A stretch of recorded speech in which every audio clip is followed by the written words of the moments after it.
Welcome to the P.A.S. Report podcast.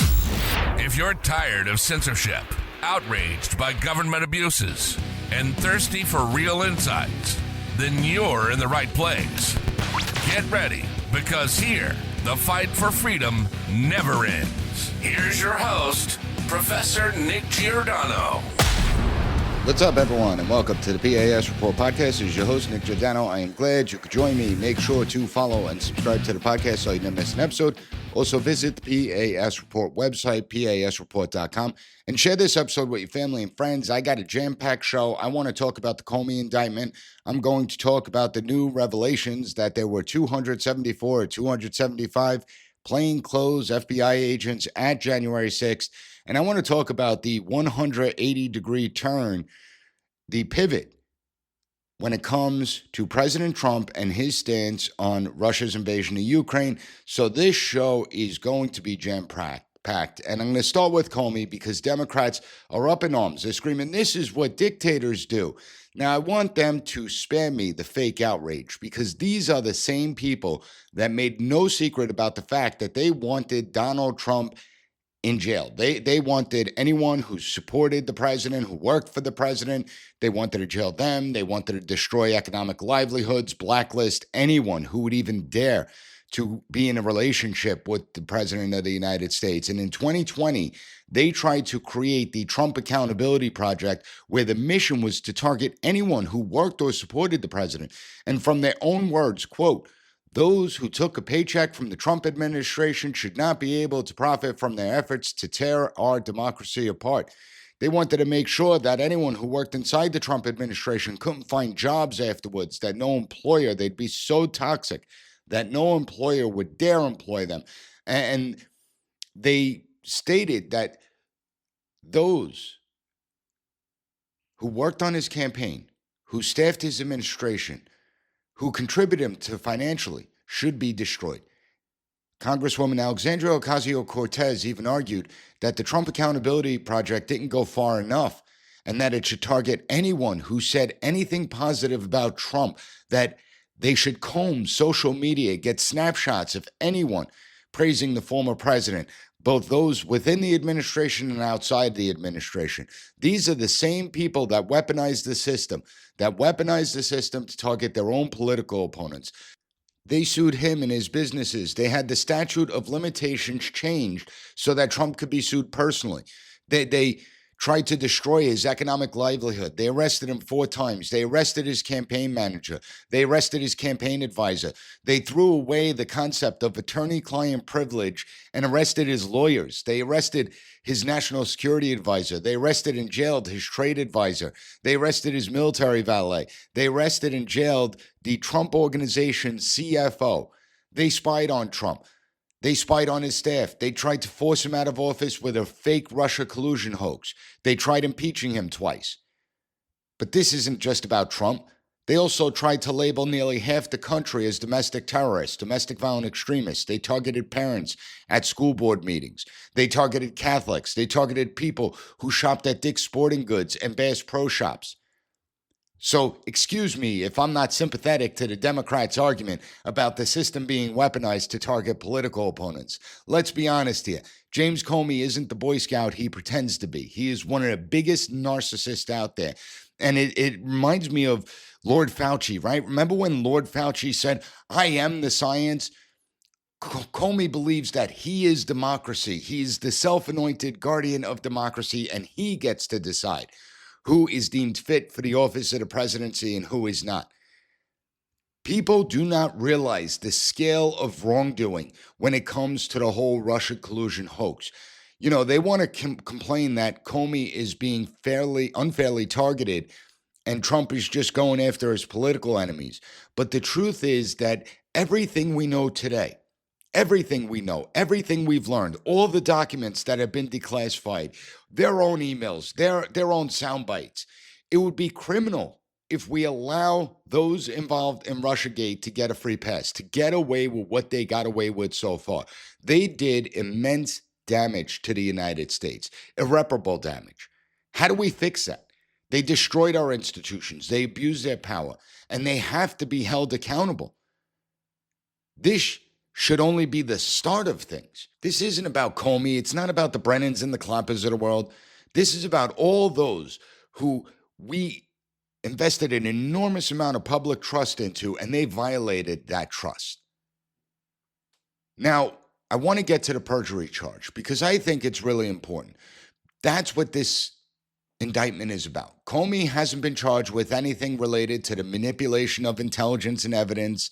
He hasn't been charged with anything really pertaining to the most egregious abuses of power when it comes to Russiagate. He's being charged with lying to Congress based off his Senate testimony in 2020 when he was being questioned by Senator Ted Cruz. Take a listen. To another topic. On May 3rd, 2017, in this committee, Chairman Grassley asked you point blank, quote, have you ever been an anonymous source in news reports about matters relating to the Trump investigation or the Clinton investigation? You responded under oath, quote, never. He then asked you, quote, have you ever authorized someone else at the FBI to be an anonymous source in news reports about the Trump investigation or the Clinton administration? You responded again under oath, no. Now, as you know, Mr. McCabe, who works for you, has publicly and repeatedly stated that he leaked information to the Wall Street Journal and that you were directly aware of it and that you directly authorized it. Now, what Mr. McCabe is saying and what you testified to this committee cannot both be true. One or the other is false. Who's telling the truth? I can only speak to my testimony. I stand by what the testimony you summarized that I gave in May of 2017. So your testimony is you've never authorized anyone to leak. And Mr. McCabe, if he says contrary, is not telling the truth. Is that correct? Again, I'm not going to characterize Andy's testimony, but mine is the same today. Now, if the allegations are true, if Comey really did lie to a sitting member of the United States Senate while under the oath, to all the Democrats, the media industrial complex, and anyone else who's screaming about Trump targeting political opponents, screaming fascism, if the average citizen lied to Congress, they would be charged immediately. They'd be thrown right in prison. In fact, Roger Stone not only had a whole SWAT team, an FBI SWAT team, kicking his door at like 5 a.m, if any ordinary citizen did what Comey did, they would have been prosecuted. So why should a former FBI director be any different? Why? If you read the headlines, you would think Comey is just some innocent bystander. And these same biased outlets, time and time again, they don't even ask the question, what if the allegations are true? And we have to ask, why don't they ask that question? Why won't they even ask that question? Because we all know if this was a Republican and we had a Democrat administration, they wouldn't be headlining it as revenge against political opponents. And we don't have to wonder if that's the case. That's not speculation. We know they would do that because we have case after case of Republicans being targeted by the Department of Justice, by the former Biden administration, and these same outlets never once classified it as revenge or targeting political opposition. So it shows you where they really stand. They reveal themselves time and time again that these are not independent media outlets looking to seek out the truth. These are Democrat National Committee operatives that want to push propaganda messages. These are the mouthpieces for the DNC. With that being said, to everyone that's celebrating the indictment of Comey, for everyone that's getting their hopes up that maybe, just maybe, we're finally going to see some accountability. Maybe we'll finally see some justice. Settle down. Okay, I have to warn you, settle down. I have been one of the biggest Comey critics out there. As I said before, he has done enormous harm to America. He has done harm to our institutions. He destroyed the FBI, and he should face justice for everything he has done. But we have to put this in perspective. First, I have to imagine that the Trump administration has more information than they actually released, because if this is all they have, Comey's going to walk. I guarantee it. Cases like this are already difficult to prove. You factor in a jury that's probably going to be biased. I believe that this case is being brought at the district court in Eastern Virginia District, and understand that when we look at the jury pool makeup, it is mixed, but it leans more Democrat than anything else. So I guess it's better than D.C., but probably not much. So you do have to temper expectations in that way as well. And you have to realize that they already claim Trump is an authoritarian, that he's a fascist. And if the administration is going to bring charges against any former officials, the cases need to be ironclad. They need to be straightforward, easy to understand. The evidence has to be clear and overwhelming. And I would hope that's the case, but I don't know because I don't trust Pam Bondi, the Attorney General of the United States. I don't think she's that competent. I wasn't a fan of her when she was first appointed. I am less of a fan of her today than when she was first appointed. You have to realize that the stronger the evidence, the better the case, because this also boxes the media into a corner. Whether they like it or not, they're going to have to cover the evidence that's being presented. And if the evidence is weak, they're going to run with that. The media industrial complex will run with it. On the other hand, if the evidence is solid, if the testimony, the transcripts, supporting documents, perhaps you have someone turning state's evidence and they're going to testify against former Director Comey, then you have a solid case. Then the media is going to be forced to grapple with it. No matter how much they want to try and spin it as revenge, it's not going to work. That's why this case is so high stakes. It's not about James Comey. It's a test of whether powerful officials who weaponize their offices are subjected to the same laws that we are. And either we start restoring equal justice under the law, or we keep pretending that we live in a republic and not a banana republic. Because we are in a two-tier system right now, where one side is free to abuse their power without consequence. And that needs to end. So yes, Comey deserves accountability for everything he's done. But this indictment right now is just one charge, perjury. And the burden of proof is on the government. And you are innocent until proven guilty in our system. And if they don't come to court with an airtight case, not only is he going to walk, but it strengthens the narrative that Trump targets his enemies. It strengthens the narrative about incompetence. It undermines future efforts at any real accountability within the system. That's why I've said all along, justice has to be done, but it has to be done properly. You need evidence so overwhelming that even the mouthpieces of the DNC, the media, can't deny it. And that's going to bring us into our second segment, where I want to talk about January 6th and the new information that 275 plainclothes officers, agents were there on the ground. So everyone hang tight. We'll be right back. It's no secret that as we age, our bodies begin to break down. Now, if you want to move with ease and keep your skin glowing and youthful, you got to try Native Path Collagen. It's made with only type 1 and 3 collagen. These are the two most important types that make up 90% of your body's collagen, and they're found in your skin, bones, joints, and gut. They deliver powerful benefits without any fillers or additives. I have it every morning with my coffee, and it's a single ingredient, flavorless powder that mixes easily into the coffee. But you could also put it in smoothies, oatmeal. It's third-party tested for purity, and it absorbs fast thanks to its peptide form. With over 4 million jars sold, 1 million happy customers, and 8,000 5-star reviews, Native Path is a brand you could trust, backed by a 365-day no-risk guarantee, live phone support where you talk to a real person. They make it easy to get started. So check out the bundle deals and join their private Facebook group for recipes and support. Visit getnativepath.com/PAS. That's getnativepath.com/PAS. Welcome back to the PAS Report podcast. Now, I want to turn you to the newest revelations regarding January 6th. I mean, I can't believe it. We're still talking about January 6th so many years later.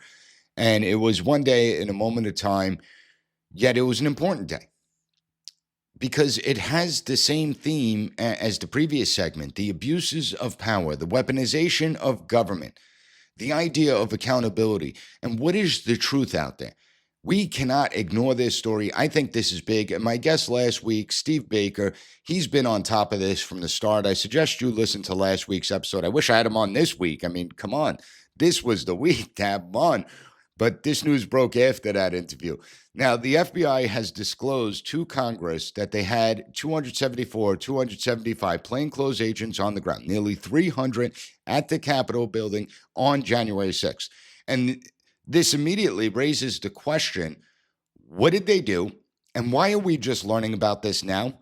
The whole J6 committee that investigated this for years, they had the primetime Hollywood shows about it, and yet we're just learning about this. There is a reason that this is so important when we ask, why are we learning about this now? In December of 2024, an Inspector General report, the Inspector General said no undercover agents were present. And the report went on to say that there were 26 confidential informants. Several of those informants entered restricted areas without authorization.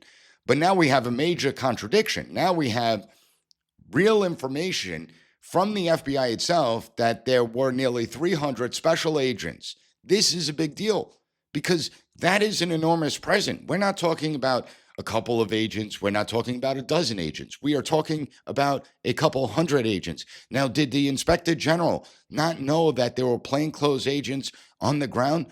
Or did the Inspector General split hairs between what is deemed an undercover agent versus what is deemed a plainclothes agent?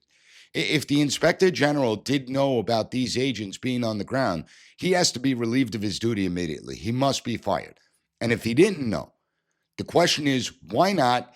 And did FBI leadership, did other agents lie to the Inspector General? And if they lied, they need to be immediately prosecuted for perjury charges, for obstruction of justice charges. But this brings me to the next point, because I want you to take a listen to Jill Sanborn, the Assistant Director of the Counterterrorism Division at FBI headquarters at the time. She was being questioned by Senator Ted Cruz back in 2022. And I know Senator Cruz is pretty popular here today because it's the second sound clip I'm playing of him. But take a listen to this. How many FBI agents or confidential informants actively participated in the events of January 6th? Sir, I'm sure you can appreciate that I can't go into the specifics of sources and methods. Did any FBI agents or confidential informants actively participate in the events of January 6th? Yes or no? Sir, I can't answer that. Did any FBI agents or confidential informants commit crimes of violence on January 6th? I can't answer that, sir. Did any FBI agents or FBI informants actively encourage and incite crimes of violence on January 6th? Sir, I can't answer that. Now, I know that audio clip was annoying. You had that echo. It appears that the Assistant Director for Counterterrorism doesn't know how to turn on echo cancellation. Truly amazing. You work for the FBI, you'd think you'd actually have the basic technology down pat. But regardless of that, at the time that she stated that, I did an episode and I said her non-answers were answers because we all knew what the answer was. If she can't answer with a definitive no, obviously there's some there. And it turns out that what we said was right. But it goes deeper than that. On several occasions, you had the former director, Christopher Wray, another total coward. He and others pushed back on any inference that FBI agents were on the ground instigating the situation. He refused to answer any questions regarding any confidential human sources, the activities they engaged in that day. And it's not unusual for the FBI to deploy plainclothes agents to large events for counter surveillance, but 275, nearly 300, that seems to be a little bit of overkill to me. And the fact that so many repeatedly denied this from the very beginning makes me really suspicious, because if there was no there, why would they deny it? Why wouldn't they just say, yeah, we had a couple hundred federal agents there on the ground? Now, some are pushing back on these reports. They say that these plainclothes agents were dispatched in response to the riots that broke out. So it was after the fact, and that this is all a nothing burger. This is just Republicans trying to make hay. However, that doesn't make any sense. It doesn't make any sense at all. If you were sending in that many agents, nearly 300, to restore law and order, why would they be in plain clothes? Why wouldn't they be wearing any identifying markers that they were FBI? I mean, the mere presence of hundreds of FBI agents certainly is going to calm down the situation. You're much less likely to engage in an act of violence if you see a dozen FBI agents with badges on them with the FBI bulletproof vest. So it doesn't make any sense. And then you have the current director, who I'm also not happy about, putting out a post that the FBI was there for crowd control. I mean, this is laughable. Steve Baker put out a great post on this. He called the BS on this, and it is BS. If FBI agents were there for crowd control, I go back to the question of why no identification markers, why no badges, why no bulletproof vests that say FBI in them. But secondly, Steve Baker brought up a great point. There are thousands of hours, tens of thousands of hours of video, and there isn't a single frame that shows plainclothes FBI agents assisting uniformed officers in crowd control, helping the local law enforcement. And I'd also like to know when the FBI got into the crowd control business, because I don't ever recall crowd control being part of the FBI mission. Their main responsibility is investigations. And yes, now that they get involved in intelligence following 9/11, but crowd control, really? That's what you're going with? See, the FBI, they may coordinate responses, they may help conduct threat assessments, monitor communication, share intelligence with stakeholders, including local PD. They may be deployed to observe and collect evidence, but I've never heard of the FBI doing crowd control. Maybe one of the suspendables can tell me where I'm going wrong on this, but I don't think I am going wrong. Because if you understand what I'm saying, let's get to the heart of the matter. We need to know whether any of these nearly 300 plainclothes special agents were instigating the crowd, encouraging the crowd. Did they engage in any criminal acts themselves? What orders were they under, and who gave them those orders? Where's the deployment order? What does it say? But most importantly, why didn't they do anything once violence started breaking out? Again, if you have 300 agents, nearly 300 agents, that's a lot of bodies that could quell the unrest that broke out. And the truth of the matter is, January 6th could have been entirely avoided if these agencies did their jobs. But maybe, just maybe, they got exactly what they wanted. I know some will scream, conspiracy theorists, but stay with me.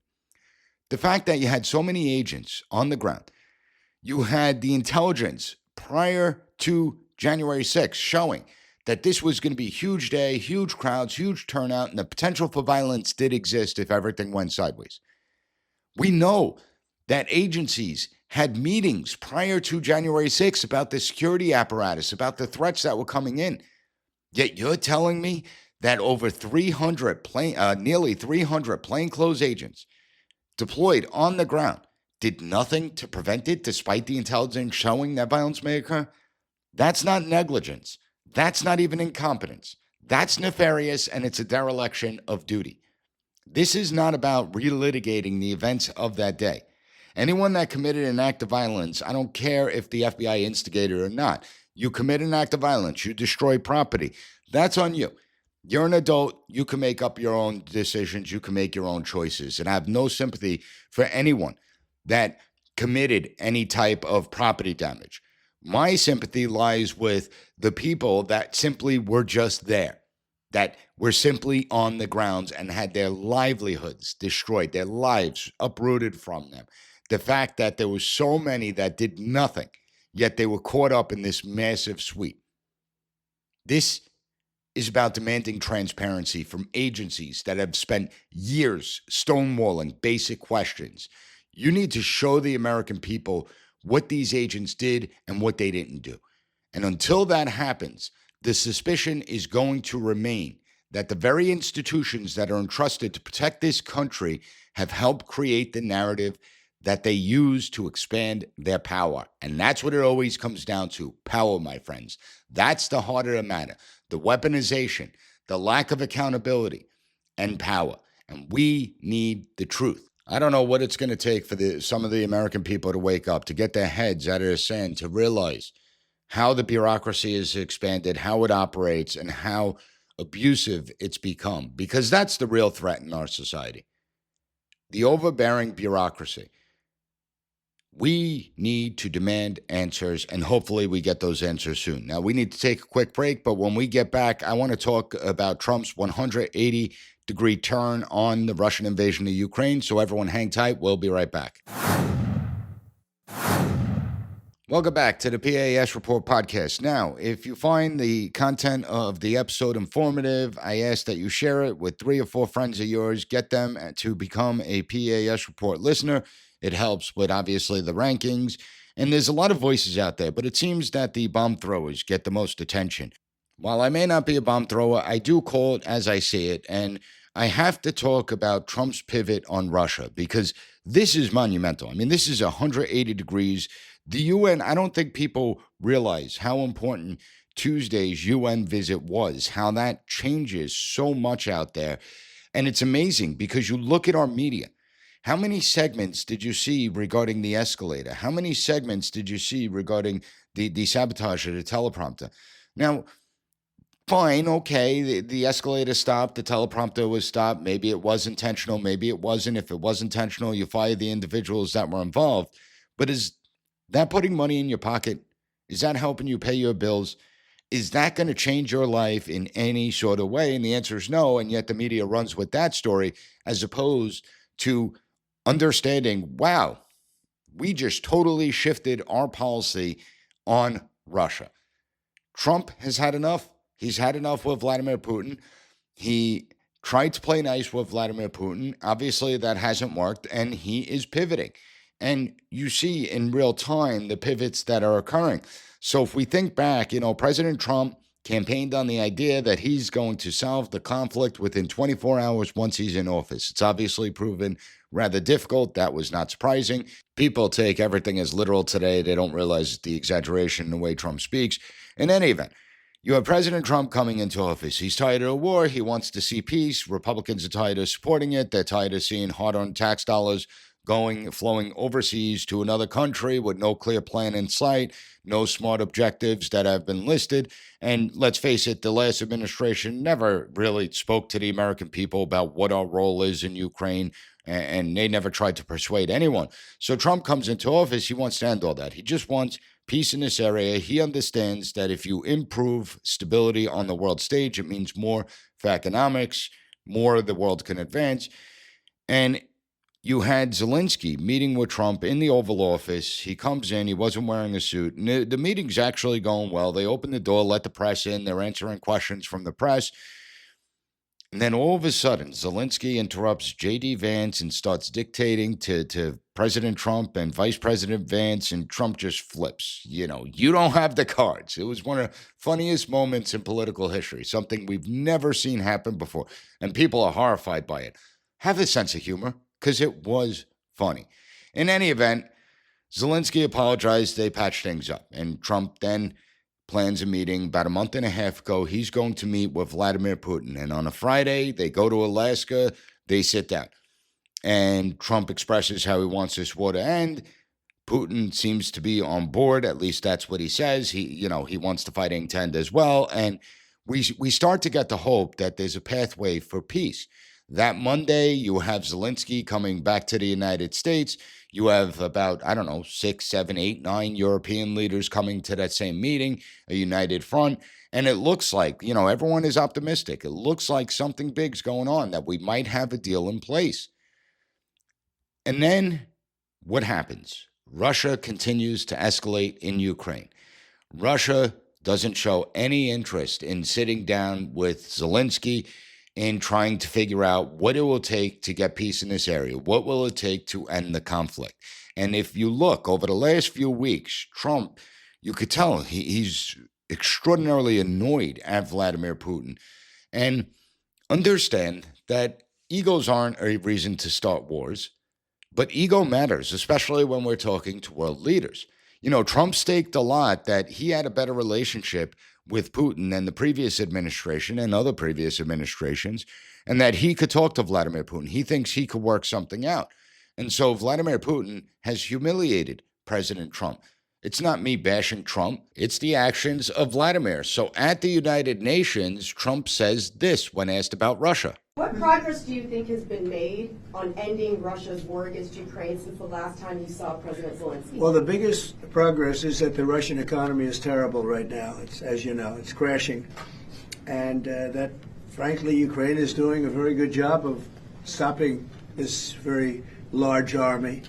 It's pretty amazing. This is a war that should have ended in 3 days, 4 days. People said it was going to be very quick, and you got to hand it to the Ukrainian soldiers and everybody involved. It's still going on, and that's not a good thing for Russia. This was supposed to be quick, and so Russia doesn't look very distinguished, having taken 3.5 years now, right? It's about 3.5 years of very hard fighting.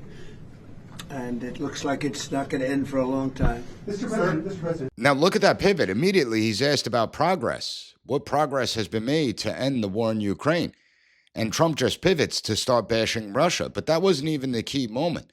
The key moment when he was asked, what should the response be for Russian fighter jets breaching the airspace of particularly NATO nations? Take a listen to this. Mr. President, do you think that NATO countries should shoot down Russian aircraft if they enter their airspace?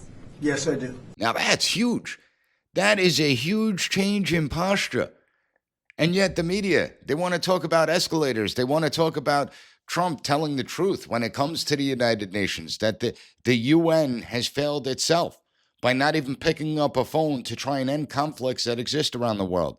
Now, I know that the UN wasn't created to solve every single conflict that exists, but at least pick up the damn phone. You're the clearinghouse of diplomacy. Speak to the world leaders. Speak to them. Speak to both sides. Hey, what would it take to end this conflict? They don't even do that. Trump was criticized for telling European countries that their countries are going to hell because of unfettered migration. And that's where all the focus was. It wasn't on this 180-degree pivot on what President Trump said, that if Russian fighter jets breach NATO airspace, NATO country airspace, that those countries should shoot down those fighter jets, and how that changes the stakes in this game. Now, he was telegraphing a message to Vladimir Putin. You effed with me. You screwed around. You played me. Well, now there's going to be consequences. And here's the thing. Is this a bluff, or is this really a change in posture? Is this to try and get Putin to begin to stand down, to come back to the table? Or is Trump really making the policy shoot down Russian fighter jets?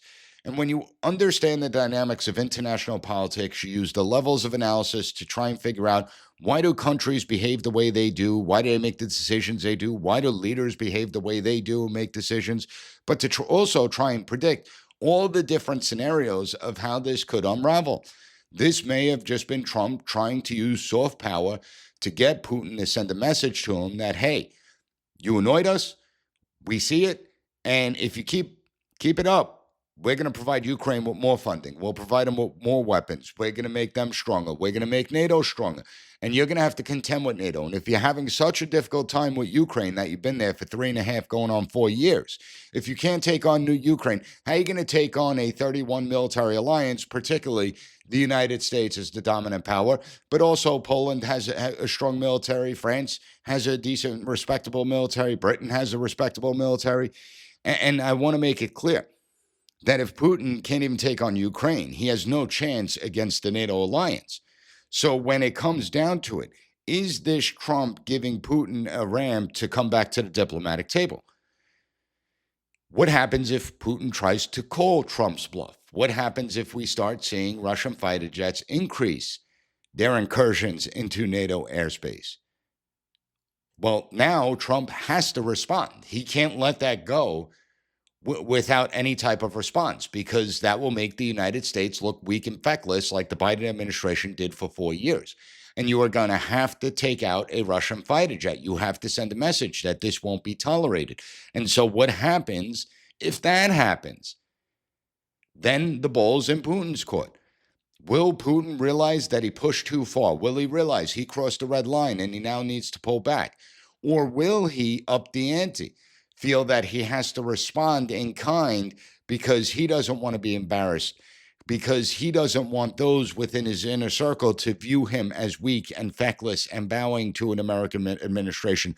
I don't think people realize the pressure that Putin is under, not from America, not from the United States, not from Europe, not from any other country like China.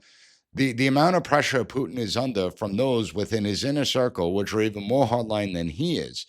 Understand, in Russia, they have accountability. It's not like America. In America, you go to war for 20 years, spend nearly $2 trillion, have thousands of soldiers coming back in flag-draped coffins.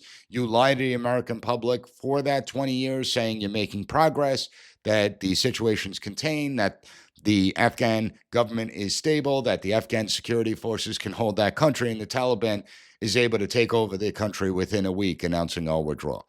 And not a single official throughout that 20-year period who lied to the American public, who lied to members of Congress. Not a single one of them is held accountable. In Russia, they do have accountability. If Putin did this all for nothing, if Putin doesn't get anything out of this and they end up having to withdraw from Ukraine, he's a dead man. He's a dead man walking. His own inner circle will take him out. That's it. That's the accountability you get in Russia. So it's going to be interesting to see how this pivot changes things, because the Russians have to know it's not in their interest to get into a widespread war with the United States and NATO alliance. They have to know that. They have to have the sense. I mean, I do believe that when you look at Vladimir Putin, he's largely a realist and deals with the situation at hand. He's not someone that, yes, he may have this idealistic or this liberalistic vision that Russia could reignite the Russian Empire and that he'll bring it back to his former glory. But at the same time, he has to understand that the country is not in good shape. The country is not capable. Their military isn't capable. And I can't imagine that they're going to want to elevate this to nuclear. And so what are the stakes? How does this change things? And I don't have the good answer for that. Okay, I'm hoping that cooler heads prevail. I'm hoping that Putin has gotten the message, that he begins to tamp things down, that he comes to the negotiating table, and that we can resolve this conflict. At the same time, I'm also a realist, and I'm reminded of multiple events throughout history where one side miscalculates what's the response going to be of the other side, and that triggers a massive war. So this was a big story. President Trump's pivot on Russia is huge, and why it's being ignored out there is beyond me. This is a 180-degree turn in our policy towards Russia. And where it all plays out, how it all plays out is anyone's guess right now, but certainly we'll bring you updates as soon as they develop here at the P.A.S. Report. And if you found the content of this episode informative, please give the P.A.S. Report a 5-star rating.